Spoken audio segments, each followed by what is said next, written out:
Welcome to an Introduction to Marketing Lesson 13. I am your trainer, and this lesson covers marketing creativity and innovation. But first, I need to actually make a bit of a confession, because the lesson is actually marketing, creating and innovation as you see here. But truthfully, this is a almost mini course in itself in creativity and innovation, and it is incredibly important here. As you've noticed in these courses, we stay very positive and we really want to move you forward in the right way, but I am going to say that this is the difference. Creativity and innovation is the difference really between companies that stay still and sometimes even struggle and worse, go out of business, and ones that continue to move on an upward curve. And as you'll also see in this particular lesson, many companies that you know the names of and recognize have paid the price for not showing enough creativity and innovation. So it's very important, and I really want you to sort of from this moment think about this course more as a course on marketing, creativity and innovation. Now, when it comes to marketing and the marketing definition, we had heard before that Gary Bencivenga had said, find out what people want and need, then show them how to get it. But what about the definition for creativity and innovation?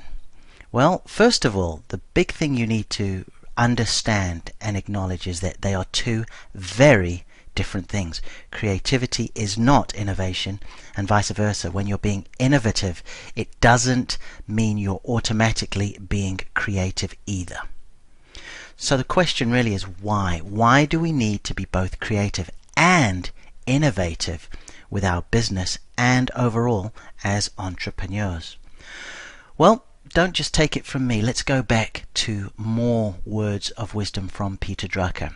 And in the earlier lessons, we saw that Mr. Drucker said that the purpose of a business, your business, my business, is to create and keep a customer.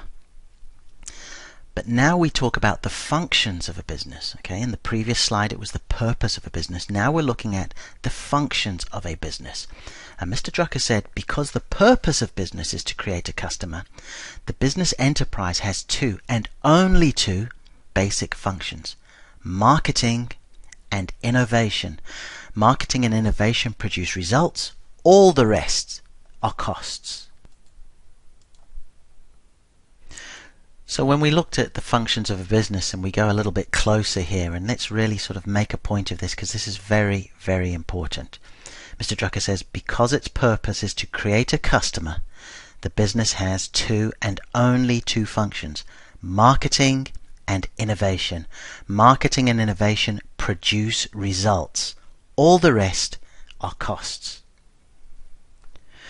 So marketing and innovation produce results. All the rest are costs. So this of course means we need to make a point of focusing just on marketing and innovation. Now this course is about marketing, and we see Mr. Drucker saying that the aim of the marketing, therefore, is to know and understand the customer so well that the product or service fits him and sells itself. Somewhere else he was actually quoted as saying, make selling superfluous, meaning it just wouldn't really matter because of the quality of your marketing. Now you really need to just stay with me here, because I'll explain why it's so important I'm making that point together with the marketing definition that we've worked hard in the previous 12 lessons to really emphasize. So the function of a business, marketing and innovation. So really, what is innovation? This is what we're really coming down to. So Mr. Drucker again says innovation is the specific tool of entrepreneurs, the means by which they exploit change as an opportunity for a different... I'll tell you what, let's take time out, because that was quite a heavy, deep explanation by Mr. Drucker. So, online, here we are with the two definitions of innovation. The top one, the action or process of innovating, which doesn't really tell us much. But then look at the second one, a new method, idea, product, etc. So, when we look at the innovation meanings, and we're going to get a little bit deeper into this, We're basically talking about new methods, new ideas, new products, and according to Wikipedia, etc. Now, if you remember before at the start of this, without me trying to sort of be too deep and doom and gloom about it, I did make a point of saying that so many businesses in the history of entrepreneurship and business have had a seemingly good thing, and then they've either really struggled or, even worse, they have gone out of business because they did not have enough innovation. This is one of the companies, Blockbuster. Here is another one, IBM. Nokia, if you remember, when the whole mobile phone revolution started, look at this article in Forbes magazine. It says 1 billion customers. Can anyone catch the cell phone king? But before too long, Nokia really had a rude awakening, as did BlackBerry as well.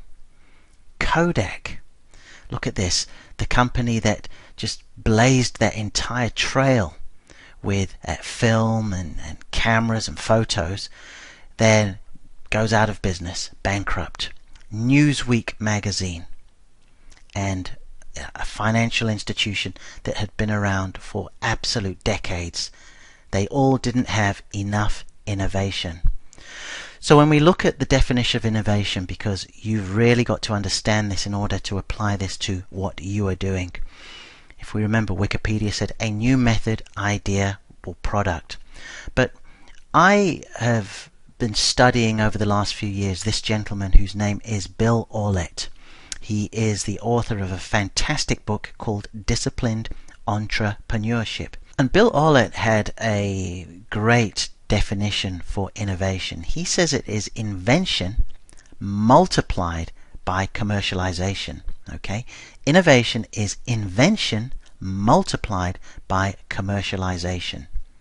So creativity and the word invention can kind of interchange a little bit. But what is creativity? Here's the definition for creativity. We're saying something new and somehow valuable is formed. It can be an idea, so something that you can't physically touch, or it can be an object. And then commercialization is the process of introducing a new product or production method into commerce, into the business place, right? Making it available on the market and communicating its value to the desired target audience.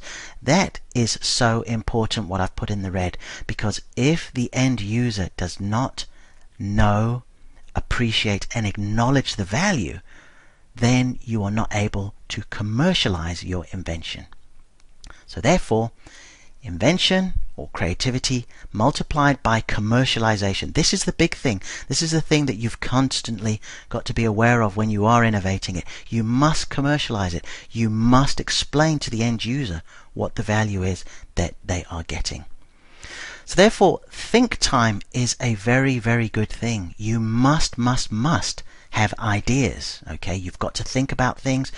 Sometimes we all become guilty of spending so much time online and just taking in all this information, but the more information you have in your mind, the more it will sort of open that subconscious to have ideas. But then when you make it available on the market, you must communicate its value to your target audience, and you do that through your marketing.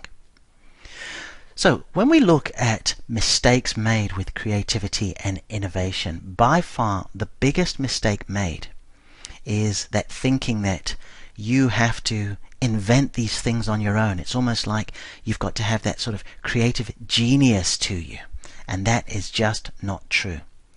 The next biggest mistake regarding creativity and innovation is that all creativity and innovation relates to technology stuff, software and apps and, things like that. And again, that is not true. There are actually 4 areas of innovation, 4 types of innovation. There's technology, there's process, there is business model, and there is positioning. Now again, the purpose, as with all of these videos, is for you to spend some time to go through this and understand and identify and find out which areas you can apply to your business straight away. So the 4 types are technology, process, business model, and positioning. And we're going to go through and give you some examples so you can once again begin to apply some of this yourself. So with technology, clearly something that will always come to mind is Apple. And when we have a look at the history of Apple, it's a history of innovation. As you can see with their technology, they started off with the Apple I back in '76. They've had the iPod, and in between that has been the MacBook, of course. There's been the iPhone, the iPad, all the way to the watch itself. Technology also happens very much in the way of apps. You look at the stats here in this one article online. They're saying that the app economy could double to over $100 billion by 2020. So when we're talking about technology innovation, we're also looking at apps. But some of you might actually think, well, that's all very well. We're never going to be an Apple, or we're never going to have sort of a massive app business. But this is where you've got to have the right technology mindset. Sometimes it can be just something very simple that the smallest mom and pop company have. This, what you're looking at, is from a website belonging to a company called JR Travel. And JR Travel used this technology here, where they actually have a booking system. So it's just a reservation. So you can see on here, in order for somebody to reserve a trip to the airport, or a trip to the theatre, or a trip into the city to go and sort of just drive and have a sightseeing tour, they can book online. But here is where the commercialization was. Here is where it extended it to showing that value to their audience. They've got a button on there which actually shows someone the benefits and the merits of going online to make the reservation, and it's also cheaper if they do it that way. Next we look at process innovation, and the two gentlemen standing there are Morris and Richard McDonald. Yes, as in McDonald. And if you kind of squint and have a look at the very top, this was the first ever McDonald's in the States. Now, as we move over, this gentleman is Ray Kroc, and Ray Kroc was actually a milkshake machine salesman, and this is how he actually met the McDonald's brothers. He was fascinated with what they were doing and how well they were doing, and then he came on board. And one of the first things that he did was he changed the process, because at that stage they used to have big menus with lots of things in the menu, lots of things to choose from, but it became very evident that the majority of their sales were coming from hamburgers. So Ray Kroc really streamlined the process. He made the hamburgers and the way they were made, and the fries and the shakes, done in such a way where it could be replicated. And before you knew it, you had one after another McDonald's, and as they say, the rest is history. So that's an idea of process innovation. Next, when you look at those chairs and the TVs and the lights, you could well think that you're in the hotel lobby somewhere, but believe it or not, that is a car dealership in Illinois. It's the Arlington Toyota. And when you go there, you have all these wonderful amenities. They've got big screen televisions, they've got a children's play area, they've got coffee and water, they've got the internet, they've got shuttle services, they've got all these different things, and it's a process that they've put in place. So they say when you bring your car here, you can have just your sort of really run of the place. You can stay here and work, your kids can play here. So they've put a process as part of their overall business. Next we move over to a business model innovation, and this is probably one of the most fascinating areas, and it's an area that just about anybody in every business, including yours, can really make a difference. Because basically what you're doing is you're saying, okay, what's going to be the nature of our business? What's it going to be on a pricing standpoint? What's it going to be on some things that we kind of offer? Now, some of you may be actually thinking, well, isn't this similar to what Ray Kroc did at McDonald's? And this is the beautiful thing, where some of these innovations can very comfortably interchange. IKEA, they made the decision to change the way furniture was packaged and sold. Netflix, with their online streaming of videos and movies. And of course these two guys, the Google guys, Larry and Serge, who just really made all the difference in the world, because their innovation with the business model was, previously when they sort of came online, there was a lot of banner ads. So there would be almost a button there, you'd click and you'd pay for your advertising that way. And of course what Google did with the algorithms, they went down the route of pay-per-click, putting in keywords and being able to search and bid and pay for those. Now, when we talk about business model innovation, there have also been some downsizes, and as you can see over here, we've got Netflix right next to Blockbuster. Well, of course, Blockbuster had the opportunity to buy Netflix and they refused. Google could have been purchased by Yahoo. You have a look here, you see Yahoo on top of Google. Look at this. Larry and Serge actually went to Yahoo. They were still doing their PhDs at Stanford, and they offered Yahoo $1 million for Google, and Yahoo refused. Now we fast forward to 2016, and Yahoo were purchased by Verizon for $4.83 billion, okay, which, you know, is a lot of money. But look at that in the yellow. At this current moment, Google has a market capitalization of more than $500 billion. And when you think about it, Yahoo had the opportunity to buy this company for just $1 million. So previously I'd spoken about the biggest mistakes regarding creativity and innovation, and I'd said, you know, do not think you need to invent totally new things up for yourself. But something that's pretty close to that number one mistake that happens with creativity and innovation is not taking the time to constantly create or invent new ideas. All right.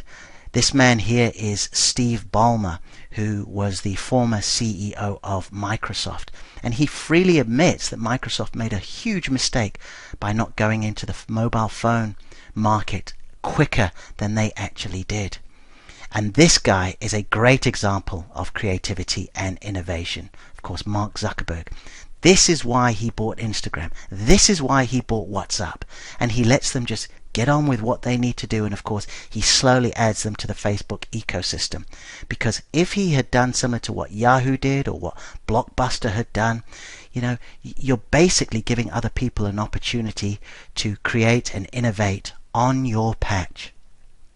And then finally we look at innovation by positioning, and I think one of the great examples of this, I've picked an individual entrepreneur, but it can often be a business itself, and that is Sir Richard Branson of Virgin. So we're just going to finally just move through these last few slides because there are some categories of innovation. And I'll explain them very, very quickly. There is disruptive. This is when a company just comes in very, very quickly and looks just to really shake things up. I think Uber is a great example of that. Then there is incremental. It's where a company just says, look, over time we are going to innovate. If you remember before, I showed you JR Travel, and what they basically did, they started off doing a simple booking system, then they went online with their booking. So that's what the meaning of incremental is. And then finally you've got lateral. That's where you just take an idea that worked in a different industry and you almost move it like for like to another area. So when we look now at the types of innovation, we have technology, process, business model, and positioning. Those are the ones that we went through. Then we had the categories of innovation: disruptive, incremental, and lateral. So the way to win big time with creativity and innovation is to combine the formulas. See if you can get some technology and move it incrementally like JR Travel did. See if you can get a process and be disruptive with it. Let's say all of a sudden you say, right, this is what we're offering right now. This is the way our business is going to be moving. Or you can get a positioning one. You can see what someone is doing in one industry and just move it right over to your industry. So always set aside some think time. This is so, so important. And never forget what Mr. Drucker said about the functions of a business. Because the functions, it's marketing and innovation. Everything else in your business are costs. So that was a long one. It was deep and detailed, but it needed to be, and it's almost like a mini course in itself. Please play this back many times, press pause, really understand the difference between creativity and innovation and how you can apply them to your business. And coming up in lesson 14, we will talk about marketing strategy.